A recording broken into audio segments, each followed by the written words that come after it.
Sthapakaya cha dharmasya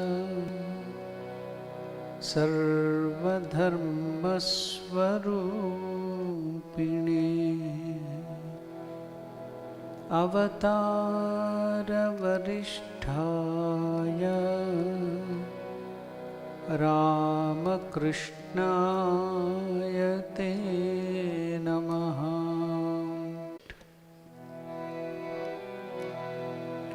Om Munina Madhye Mahabharatam Advaitamritavarshinim Bhagavatim Ashtadashatvam Anusandadhami Bhagavad Gita Bhavadveshinim Vasudeva Sutam Devakam Krishnam Vande Jagadgurum.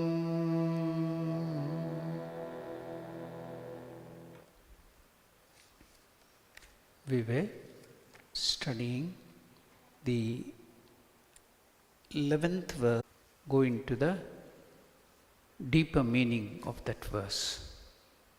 The 11th verse, we shall now chant that. Shochyananvashochastvam pragnavadamscha bhashase Pragnavadhamscha bhashase Gata Ashochya Nanvashochasvam Pragnavadhamscha bhashase Gatasun Agatasunschya Nano Shochanti Panditaha. You are grieving for those who should not be grieved at. Yet you speak as if you are a man of wisdom. The wise grieve neither for the living nor for the dead. This is the simple meaning of the first verse in which Lord starts his teaching. Though it is the 11th verse of the second chapter, as you all know, this is the first verse where the Lord starts his teaching. Now let us see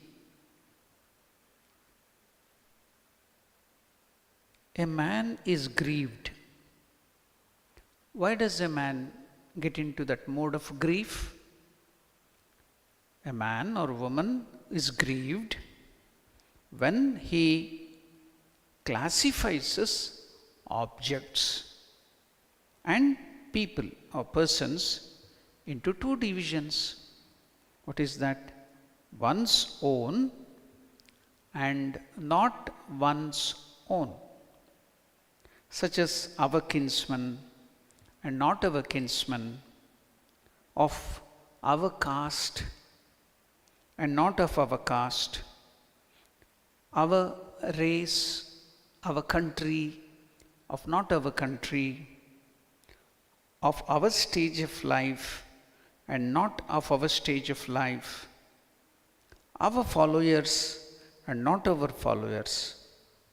So you can spot the reason for grieving.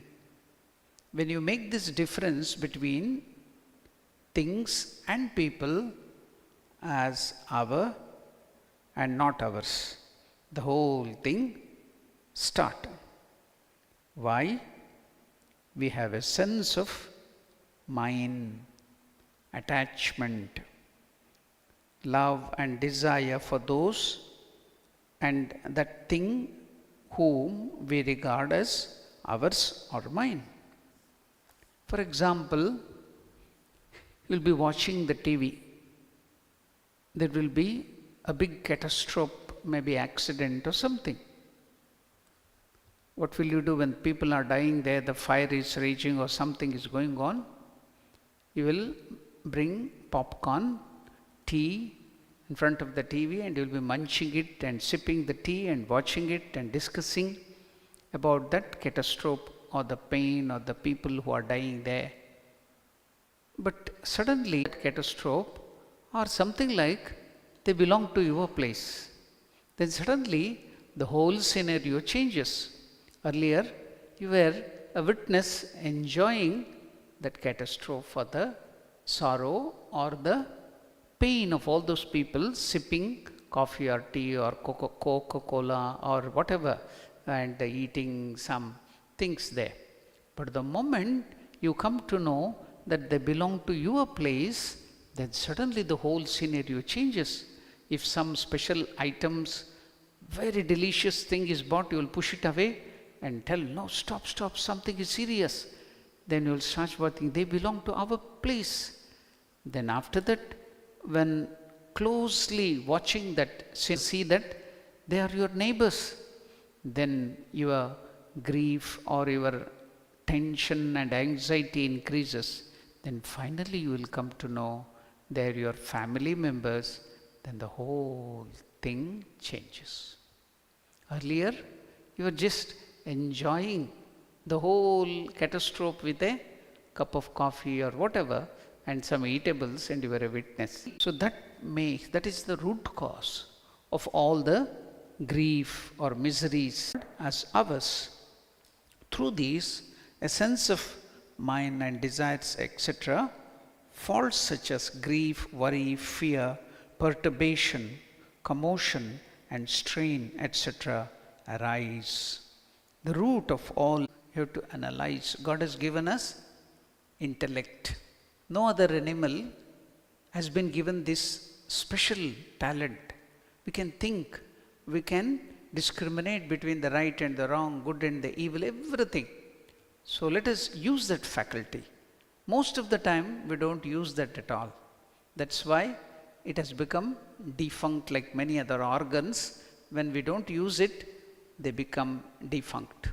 So now let us use that capacity that is called Viveka. The name of that faculty which we have, capacity, that intellect is called Viveka. That's why you always chant mechanically like a parrot, Gayatri Mantra. Bhurbhuvasvaha Tatsaviturvarenyam, all that thing. Finally, what is the last? Dhiyo yonaha prachodayat. Let the Lord inspire my intellect. Dhi. So now, see, you have that faculty, you are not using it. So you are praying in the Gayatri Mantra, let the Lord inspire my intellect. Now Lord Krishna, now hearing your prayer, he is now trying to inspire. At least now, wake up and start using your intellect in the right direction. See, at the beginning of the Gita, Dhritarashtra, what did he ask the question in the beginning to Sanjaya? Dharmakshetre, Kurukshetre, Samaveta, Yutsavaha, Mamakaha, Pandavaschaiva, Kim Akurvata Sanjaya. On the battlefield of Dharmakshetra or that Kurukshetra, he used the word Mamakaha Pandavaschaiva. When he used the term for Duryodhana and other people, he told Mamakaha, my children. While he used the term for the Pandavas, he told Pandavas. Mamakaha Pandavaschaiva. Though you will be surprised to see Pandu and Dhritarashtra were brothers. Pandu was the elder brother and Dhritarashtra was the younger brother. And he was blind. Now because he was the elder brother, he was given the kingdom. And his children got the kingdom. Now the children, Kauravas of the sons of Dhritarashtra, the blind king, they were jealous and they were trying to put these people, Pandavas, away, the 5 righteous people away, and try to usurp the kingdom. They did everything that could be by hook or crook or everything possible. Now, in spite of his children are committing the bad deeds, he didn't go to correct them like many of our parents do with the children. When they see their own children committing the mistake, we don't correct them. Why? Mamatva, mamakara. My son, my daughter. We don't correct them. Always we want to pamper them. So they go on deviating from the righteous path. But when the neighbor's son or the relative, somebody else, commit even the smallest mistake, you will try to find fault and try to punish them. But when your own son or daughter commits the worst of the mistake, you will be ready to forgive and pamper and do. Why? What is the difference? Mamakara. That's why you see Dhritarashtra is depicted as blind. Blind. He doesn't correct them. That's why the whole life you can see if both father and mother, Gandhari and Dhritarashtra, have been depicted as blind. Though you have the sense, but you don't look at it. Why? I and mine. But when it comes to others, you will see all the faults, you will find faults. See now, he is using the term Mamakaha, my sons. My, he uses the mine. And Pandava, as if Pandava are nothing. His own elder brother's son. They are like his own sons. They are treating him as his own father, as their own father. But he is differentiating. So the grief and all the problem comes there. What did my sons, his own sons, and attachment for them? Though the Pandavas regarded him, Dhritarashtra, as more than their father. Now Arjuna also developed the same attachment, but he had no power. He was impartial, and so he uses the term seeing all these relations. Though the Kauravas were unrighteous, they did all the things to kill the Pandavas, yet he uses the term my people. He is impartial, okay, but he has that attachment. He uses the term seeing all these relations. In the 28th verse you can see, first chapter. And how can we by killing our own kinsmen be happy? 37th verse in the first chapter. It means that Arjuna had attachment for the Kaurava family. And because of possibility of destruction of the family, he was grieved. To remove this grief, Lord Krishna preaches the gospel of Bhagavad Gita, which begins with this 11th verse. In the end, Lord Krishna declared that there is no justification for him to grieve, and he should take refuge in him alone and not grieve not.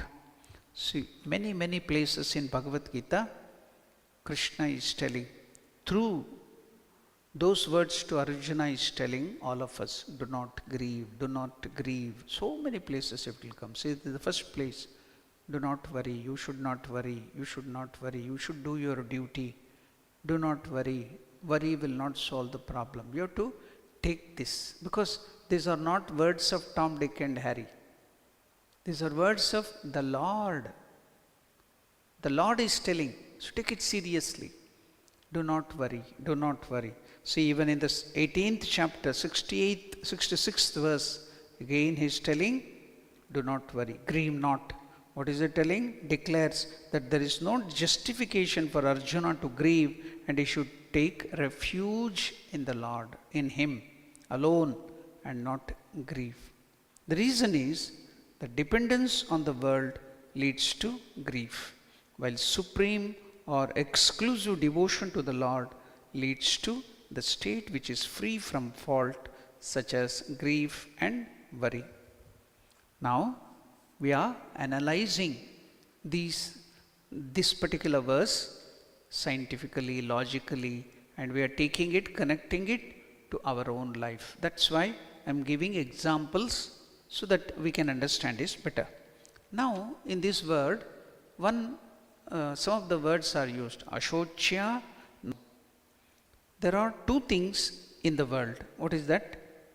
Real and unreal. See, the whole world, you can see, universe, anything you take, they are in duality. The moment you tell right, there will be wrong. You take one coin, there will be two sides.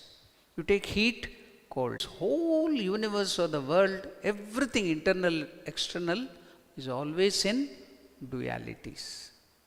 So if there is real, there is unreal. If there is unreal, there is real. Everything in duality. So there are two things in the world, real and unreal. Then one more thing is there. What is that? The soul, the Atman, and the body. Within us, we have this body, external body, and within that, or our true nature is the Atman. Both of these are not to be grieved at as the, see, if you are thinking of your body, you grieving for your body. Now you came to the primary school, you were craving to go to the higher standards. Now will you grieve that my childhood body is lost? My childhood is gone? My primary school is gone? No. In this way, even now this body will become old, diseased, and it will go away. So there is no question of grieving for this body. It is constantly changing. Then should you grieve for your soul, Atman? No, there is no question of grieving for that at all. You should not grieve for the real. There is no meaning in it. You should not grieve for the unreal also. Can you grieve for the false things? No. I will take you to one example of one Greek young boy, a Greek story or some reality. And he used to always go and watch his face. Sometimes in the mirror, you can't get mirror always, so in the pool of water, in the pond, used to go. He was somewhat mesmerized by his beauty. Now slowly he is growing up and the thing is changing. Now he started feeling afraid. If I lose my beauty, when I get old, I become ugly. So started worrying, and he couldn't withstand the worry. He committed suicide.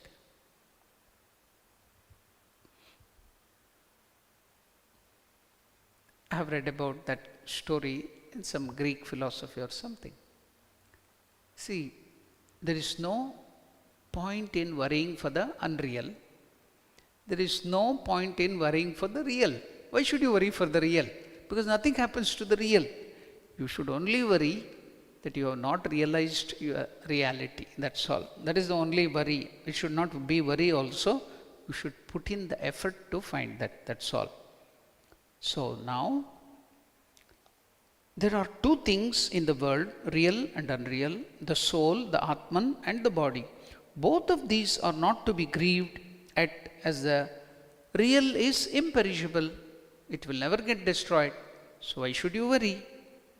And therefore should not be grieved for. And the unreal is bound to perish, as it is perishing every second, every moment. So that also should not be grieved at. It means that these are grieved at only because of ignorance, lack of discrimination. So why do we grieve? Because of ignorance. We don't have the proper knowledge, lack of discrimination. Whatever circumstances in the form of birth, death, profit, loss, etc., a man finds himself in a result of his previous actions. Whatever we have done, we are reaping. Suppose whatever seed you sow into the farmer, if he sows the gram dal, can he grow rice out of it? No. If you put the seed of the gram dal, you will get the gram dal thing only. Suppose you put the seed of neem tree, can you get sweet mangoes in it? No, you will always get bitter neem. So it is just like that. Whatever action becomes in your hand, in the present, if you do something good, you can neutralize that you have done earlier. And also prayer to God and other things, meditation and your effort combined together can overcome anything. That is the speciality. You have so much of strength within you. You can do that. Instead, if you start grieving, it's of no use.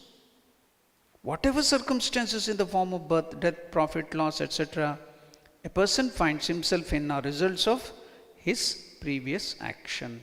It is sheer ignorance to feel happy or sad in those favorable or unfavorable circumstances. In the Old Testament, that story comes in. I want a ring in which the message should be given. If I look at it, if I am in sadness or if I am worried, I should come out of that worry. Or if I am very happy, that should not be there. How can I give such a statement? So the person thought and thought, that minister, finally he gave that ring etched on that. What is that beautiful message he etched on that? This thing also doesn't last long. Whatever condition you are in will not last long. It is going to change. Suppose if you are in unhappiness, that will also change. Suppose you are in the happiest moment, that is also going to change. Nothing is going to be there. It is in that same verse. Lord Krishna is using the term pragnavadamscha bhashase. Arjuna, on one hand you speak words of wisdom, but on the other hand you grieve. It shows that you are merely talking tall. Actually you are not wise, because the wise do not grieve for anyone. You also see that with the destruction of the family, its age-old traditions disappear, women become deprived, and there ensues the intermixture of races which leads to hell, and all that advice he started grieving. So you are talking like a wise man, but you are not wise. Then one more thing Krishna tells, gatasoon agatasoonscha. It is out of ignorance that you, because the bodies are bound to perish. Even if you are not killed in the battle, after old age, it has to get destroyed. I will remind you one beautiful statement of Swami Vivekananda. What is that? Beautiful statement. It is better to wear out than rust out. It is better to wear out than rust out. What is that? Suppose you want to keep it very nice, spick and span, you don't use it. Even then, it is going to rust and it is going to get destroyed over time. Whatever might be the thing, maybe most beautiful thing, machinery or any object or anything, it is going to, if you don't use it, if you use it, it will wear out. If you don't use it, it will rust out. What is better? And rust out. What is better? Swami Vivekananda tells, it is better to wear out than rust out lazily, of not being any use to this world. So, either way, do your duty, do some good to the world. No point in grieving and not using your personality to do good to the world. You should remember that. So, all these things, these beautiful examples and knowledge, finally, wise men, men of wisdom. Krishna uses the term panditaha. Nanu shochanti panditaha. Now, what is this panda? Discrimination between real and unreal is called panda, wisdom. And one who has developed discrimination is known as pandita. I think this word pandita, guru, and so many words from Sanskrit has now crept into English also. In English too, they use all these words. So you can pandita in English too. Now, Who is this Pandita who has developed discrimination between the right and the wrong? Is known as Pandita. Such wise men do not grieve because they can discriminate between the real and the unreal, the imperishable self, Atman, and the perishable body. Grief arises only when the and real is not. It's a desire to maintain the body forever. For the real, there is no grief or worry. Now, this much explanation for that verse is enough.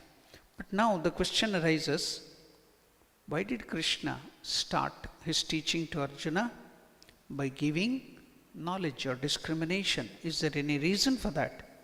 Let us take the help of Ramakrishna, Swami Sharadanandaji Maharaj. Not our Phoenix Sharadanandaji, it is the direct disciple Sharadanandaji. Now, what is direct disciple of Sri Ramakrishna Sharadanandaji telling? He is telling, today we shall deal with the Gnana Yoga. Why Bhagavad Gita begins with self-knowledge? Why is Lord Krishna beginning his teaching with the knowledge of the Atman or the self, uprooting in a stroke all our aspirations? We can keep our balance in such moments of trial only if we have the knowledge of our reality, our self, the Atman, the true nature. Transformations have occurred or will occur in the lives of all.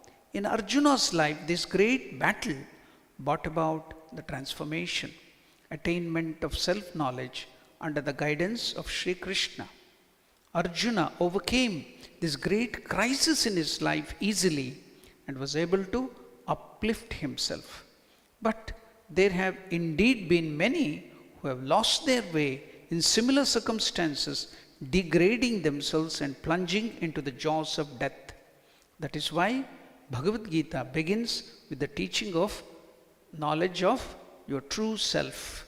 This teaching is not only for Arjuna, but for all people of all nations and of all times.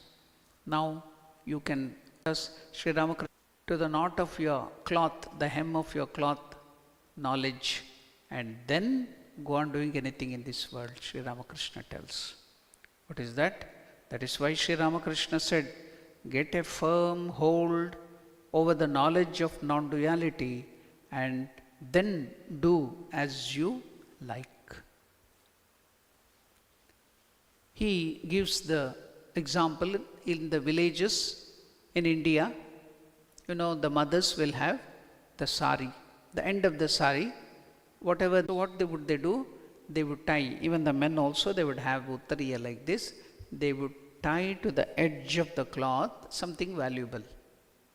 Likewise, Ramakrishna is using, you tie the knowledge of duality, non-dual knowledge or the Atman, knowledge of the Atman to your cloth, then do whatever you want. Once you have gained the discrimination and the knowledge, then if you dive into the world and do whatever you want, you will not go astray. In a similar way, Ramakrishna gives another example. What is that? Before cutting the jackfruit, what will you do? I think you have the knowledge of cutting the jackfruit. You don't directly cut the jackfruit taking a churi or a knife. What would you do first? You will smear your hands and the knife with oil, then even to the ground, or you will keep it in a plate. That plate also you will smear. Then you will cut the jackfruit. Why? There is the sticky milk in it. If it sticks to the objects, to the knife or your hands, then to the world, then you will not get into problem. The sticky milk of attachment and all this grief will not trouble you. Develop devotion to God. Develop this knowledge of the self, your true nature. Then jump into the world. Then nothing is going to happen. If you don't develop that and get into the world straight, then you see all sorts of pain, anxiety, depression. Everywhere, even small children, they talk of depression, anxiety, stress. We didn't know in our childhood what stress was, what anxiety was. We didn't know the meaning of depression at all. But now you go to the primary school student, he will tell, I'm stressed out. Anxiety, depression. They go to the psychiatrist. Small children go to the psychiatrist. So now you can see the whole change. So now that's why, that is the reason why Lord Krishna starts his teaching with the self-knowledge. Now with this much of knowledge of the first verse, we will now get into the second or the 12th verse.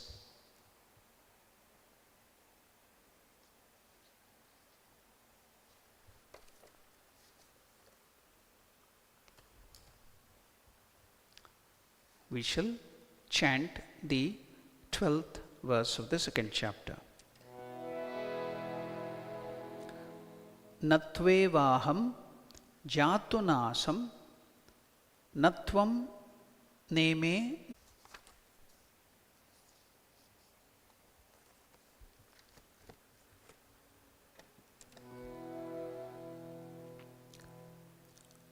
Natvevaham jatunasam. Please chant. Natvevaham jatunasam natvam neme janadipaha. Natvam neme janadipaha. Nachaiva na bhavishyamaha. Nachaiva na bhavishyamaha. Sarve vayamatah param. Sarve vayamatah param. Natvevaham jatunasam natvam neme janadipaha. Nachaiva na bhavishyamaha. Sarve vayamatah param. What is the simple meaning of this verse? Now, in the second or the second teaching in this verse, Shri Krishna is telling, all of us na bhavishyamaha will not exist. That is untrue. I was not there in the past. You were there. These kings were not there. Such an idea is not at all true. See, note these words of Krishna. I was not there in the past. You were not there. These kings were not there. Such an idea is not at all true. Then what is true? All of us will not exist in the future. This is also not true. So, everything Shri Krishna is given in a negative form. So, what is true? That all of us will exist eternally. There is no destruction. Nobody can destroy us. Have you heard the basics of science? Law of conservation of energy or law of conservation of matter? Anybody? Because many of you will know science. What is law of conservation of energy or law of conservation of matter? Matter or energy can neither be created nor destroyed. Matter or energy can neither be created nor destroyed. So you can't add even one atom or even an electron extra to this universe, or you cannot destroy one particle of dust. If that is the case with this world, physical world, do you think our soul, ourselves can be destroyed? If this material world cannot be destroyed or created, do you think that we can be destroyed? Nobody can destroy you. That is the meaning. But it is given in a very negative way. What is that?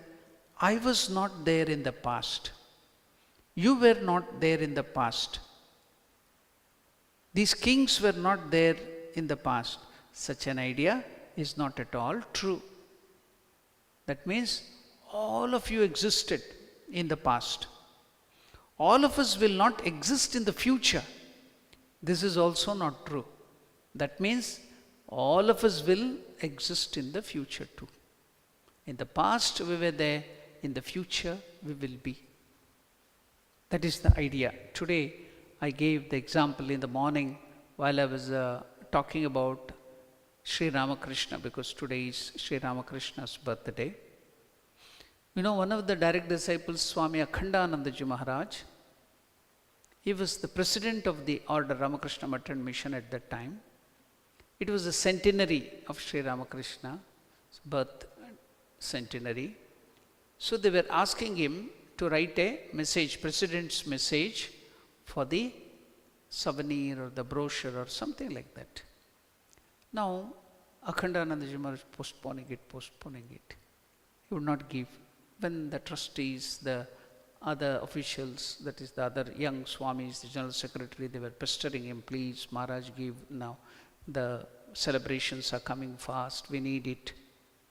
Told, what shall I do? Master is not giving me the message. He is waiting that Sri Ramakrishna should give him the message. Then one day, Master appeared to him at the dead of the night. Then immediately told, see, these boys are asking for centenary message, you write down. But what is centenary to me? I am ageless. I am existing in the past, I will exist in the future. What is 100 years to me? This is not only with God, with you people too. You are a part of God. You are God yourself. You are children of immortality.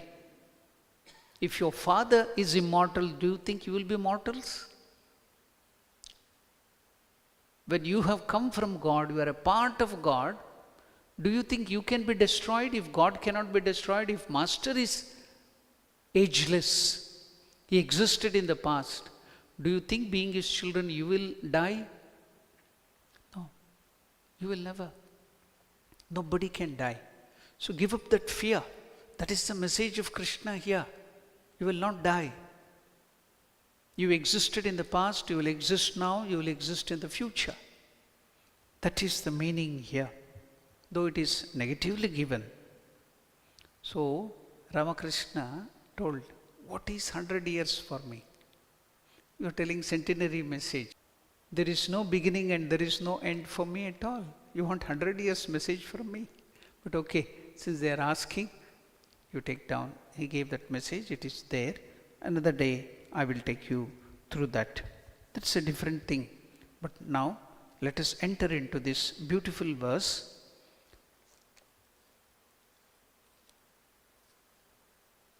In the previous verse, Krishna had condensed the essence of Gita. Now here afterwards, he is going to elaborate on that. Now Krishna's ultimate aim, that he should persuade Arjuna to fight this Mahabharata war with the right attitude, because he has told, I am not going to fight. The ultimate aim is that he should make him to fight, because that is his immediate problem. Even though he has to solve his life's bigger problem of this samsara.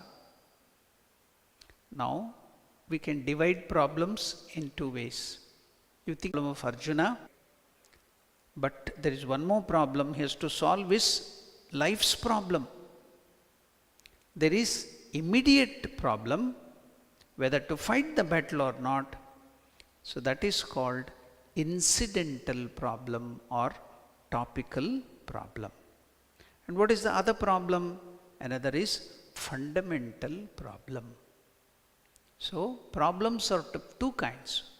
What is the one? Immediate problem, incidental problem. The other one is fundamental problem. For Arjuna, what is the incidental problem? Should I fight this war or not?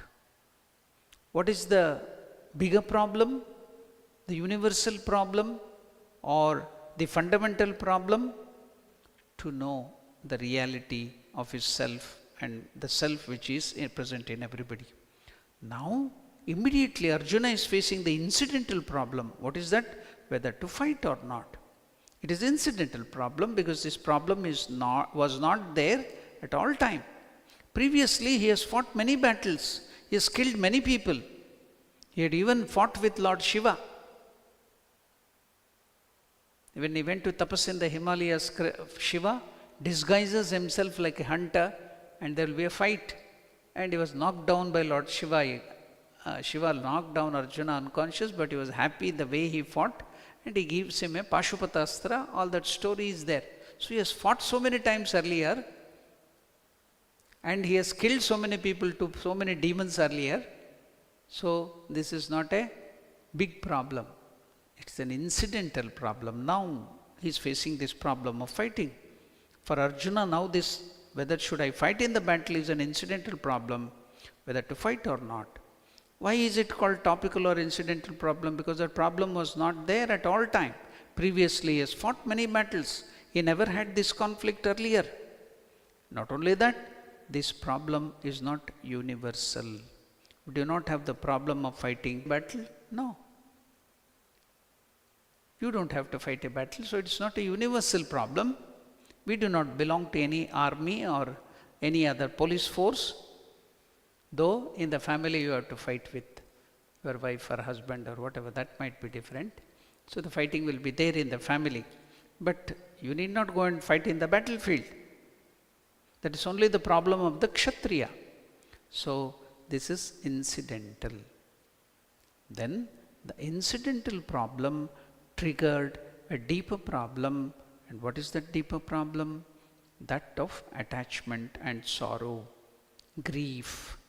And this attachment and sorrow, they are not incidental, but they are eternal problem.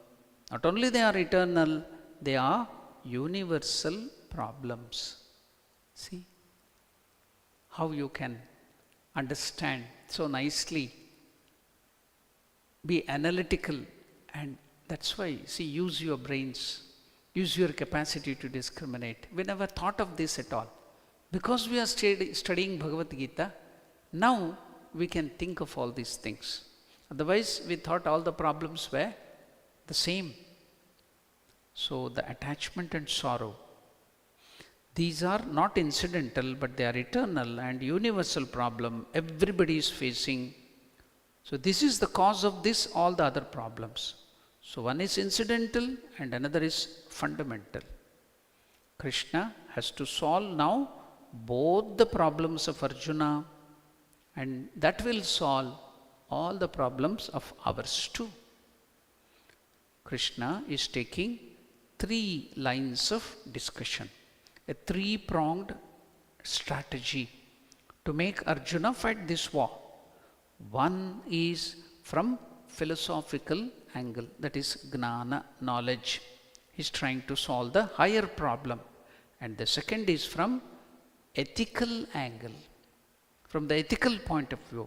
Arjuna, you have to fight because of even ethics. And the third is from worldly angle, also you have to fight. Thus, the 3-tiered argument or 3-pronged strategy, philosophical approach, ethical approach, and worldly approach, everything is being used because he has to go to the deeper problem. Doctors know better. If somebody gets a headache or some pain, what you do? You will give some painkiller. That is only a local or incidental solution. But if you analyze what is the cause of the headache, what is the cause of the pain, then you will go to something deeper. Then you have to solve the problem in a deeper way. Giving just the painkiller is only a temporary solution. So here Krishna is dealing in a holistic manner. He doesn't want to just give a painkiller and solve the problem of Arjuna and make him to fight. No, that is not the intention. So he is dealing the problem in a holistic way. The philosophical approach is the primary approach in the Bhagavad Gita. Then the ethical approach is also given importance, but the worldly approach is given little importance. Why should Krishna give importance to philosophical approach? Because Arjuna already knows the Dharma Shastra, what is righteousness, because he was a Kshatriya, he was a king, so they were trained, the education system was such that they had to learn all these things. Arjuna's problem was not ignorance of ethics. He is the brother of Dharmaraya, who was, his name itself, Yudhishthira's name was Dharmaraja, the king of ethics. Arjuna's problem was not of ignorance of ethics. He is the brother of Sakshat Dharmaputra, and he is also a learned person. He knows what is righteousness and what is unrighteousness, ethics, everything he knows. He has studied Dharma Shastra. He has moved with Lord Krishna. Therefore, Arjuna's primary problem is not ignorance of ethics, but his problem was self-ignorance, ignorance of what is his true nature. So it's the same with all of us. That's why Krishna is dealing holistically. That's why he is bringing in knowledge in the beginning itself. That's why the chapter name is Yoga of Knowledge, Sankhya Yoga or Gnana Yoga. And therefore, Lord Krishna's approach is philosophical, and therefore from verse 12 to 25 we get the philosophical approach, whereas Krishna talks about the true nature of Arjuna, true nature of Bhishma, and true nature of Drona, the true nature of himself, that is Krishna. The Atma Vidya, the Atma Tattvam is talked from verse 12 to 25. Now Krishna will come down and will say, Swadharma, duty, your duty. Chavekshya na vikampitum arhasi. You need not go to philosophy at all. Just analyze it from the standpoint of ethics. Then also you have to do your duty, that is, face the battle. Now, these are the three angles. Now we have come to the philosophical angle. Once we come to the Atman, the knowledge, the true, which we discuss, which we have learnt, we have not learnt, but it is given in one book by, a manual by Shankaracharya, Tattva Bodha. Let us get the summary of this Tattva Bodha. What is that? It gives us the full gist of what our true nature is. Now, today we are learning. Now, I think within 5 or 10 minutes, we will go through some special thing, that is, what is our true nature, which is very, very important. So, it is given by Shankaracharya in the Tattva Bodha. There, the question is asked, Atma Kaha? The teacher said, what is Atman? Then the answer is Sthula, Sukshma, Karana, Sharira, Vetirik, Panchakoshatitaha, San, Avastatraya, Sakshi, Satchit, Anandaswarupaha, San, Yastishtati, Sa, Atma. So, the beautiful definition of yourself, Atman, is given. So, we started saying every individual, all of us are a conscious entity. Every living being is a conscious entity, which means there is consciousness in our body-mind complex, which consciousness we do not find outside the body. Like this table is inert, mic is inert, this wall is inert, the fan is inert, but the individual, that is we all, the living beings, are conscious entity, which means there is consciousness in our body. There is sentiency, that is life in our body. Now we asked the question, what is this consciousness or some other dead matter? Then we said consciousness is a separate entity, a formless separate entity comparable to the light principle.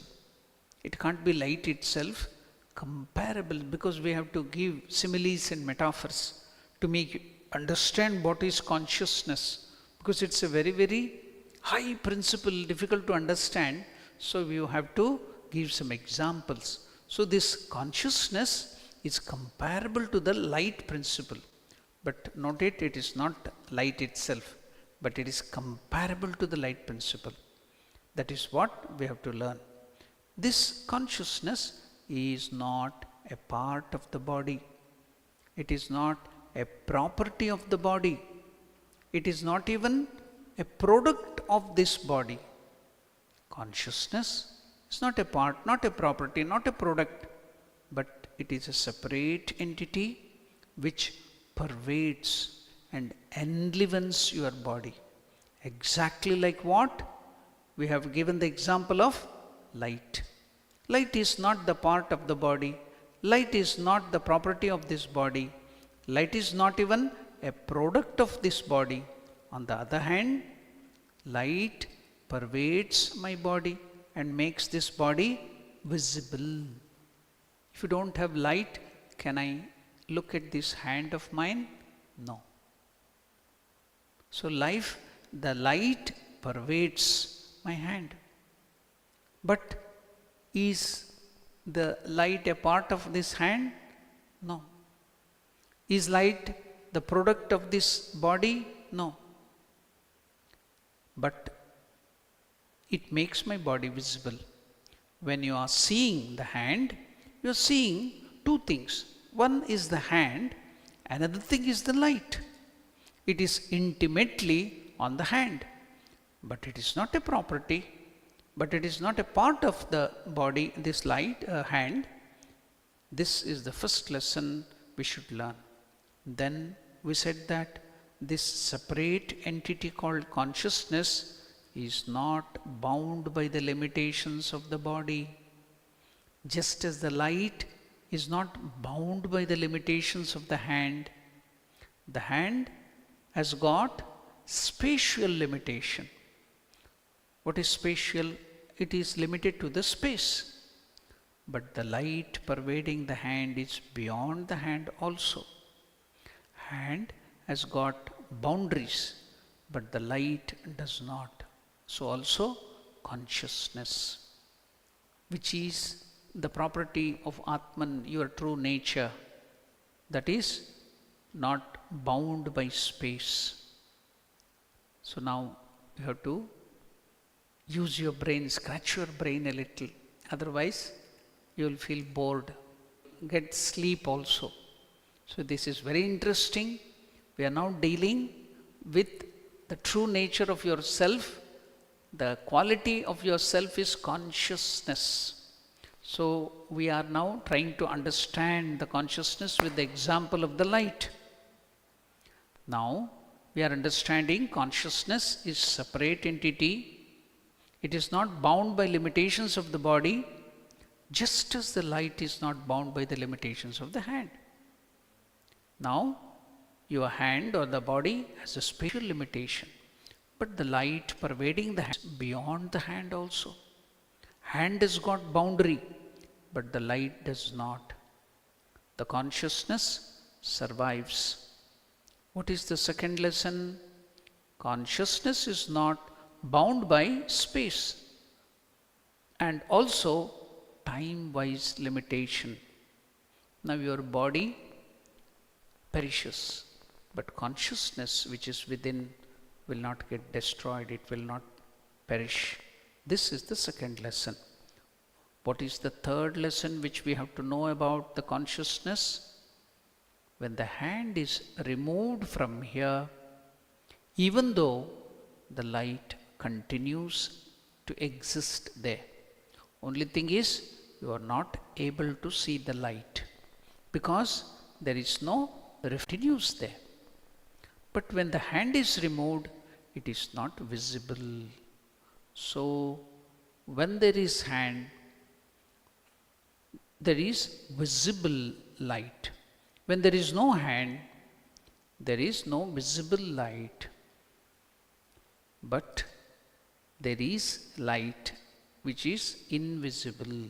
Similarly, as long as now we are coming to the important point, As long as body is there, consciousness is there in manifest form, manifested as sentiency, life. When the body is dead or removed, consciousness is still there, but not in the detectable form, traceable form, that's all. So, in Sanskrit we use that word Vyakta Chaitanya. When the body is Avyakta Chaitanyam, when the body is gone, it becomes Avyakta. Therefore, consciousness is always there, Vyakta or Avyakta, manifest or unmanifest. So, this consciousness is called Atman. And this body of yours is called Anatman. So, today you have come to know a very little part. Try to understand it. What your true nature, the Atman within you is. So, we have taken up only the aspect of consciousness.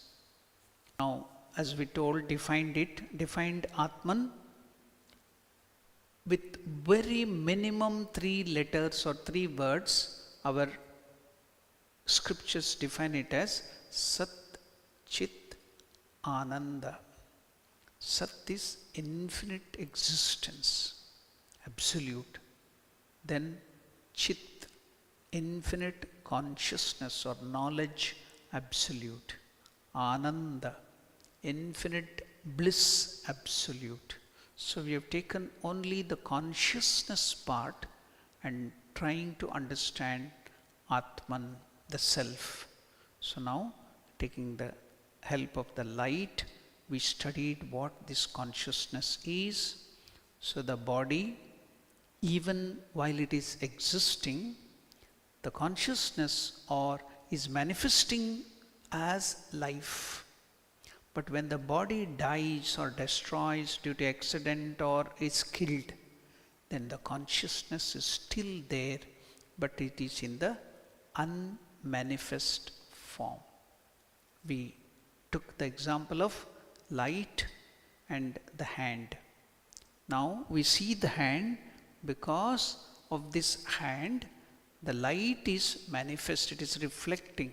When there is no reflecting medium, you can't see the light.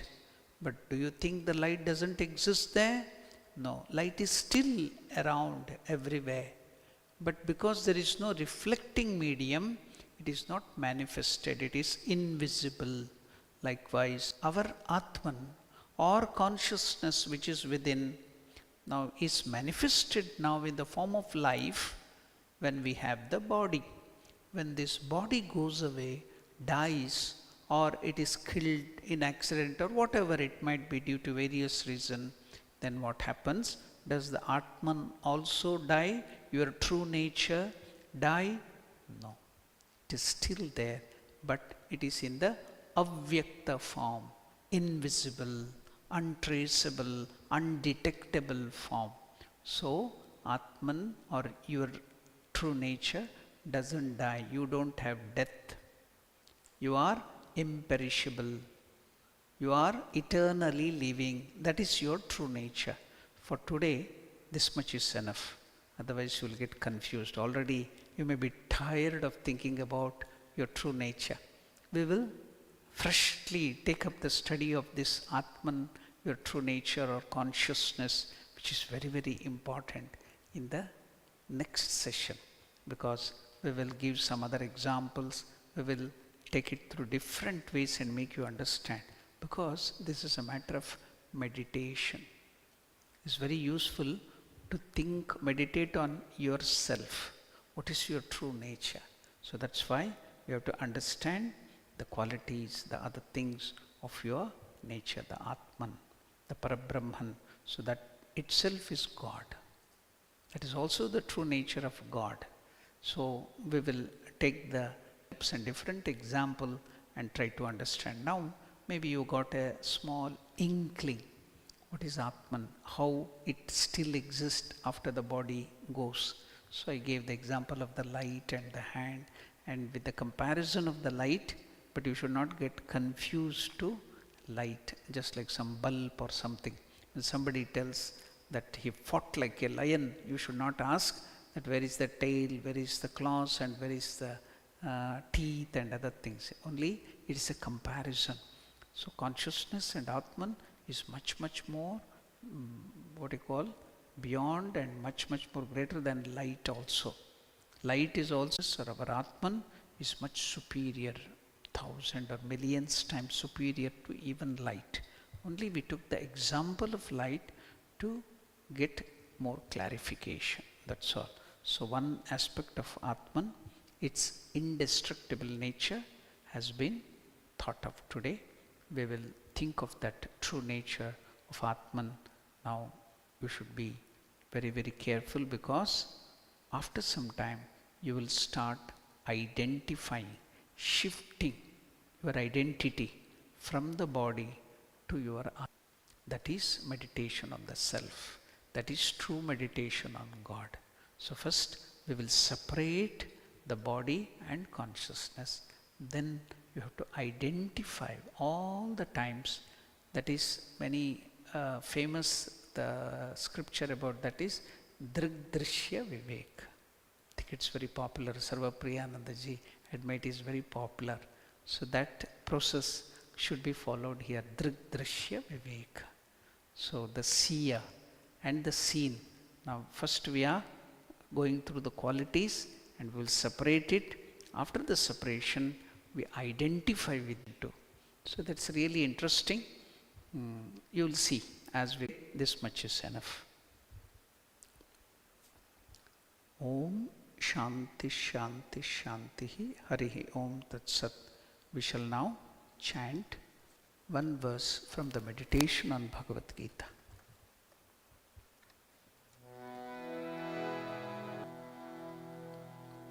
Om Mukam Karoti Vachalam Bhangum Langhayate Girim Yat Kripa Tamaham Vande Paramanandamadhavam. Om Shanti Shanti Shanti Harihi Om Tat Sat. Shri Ramakrishna Arpanamastu.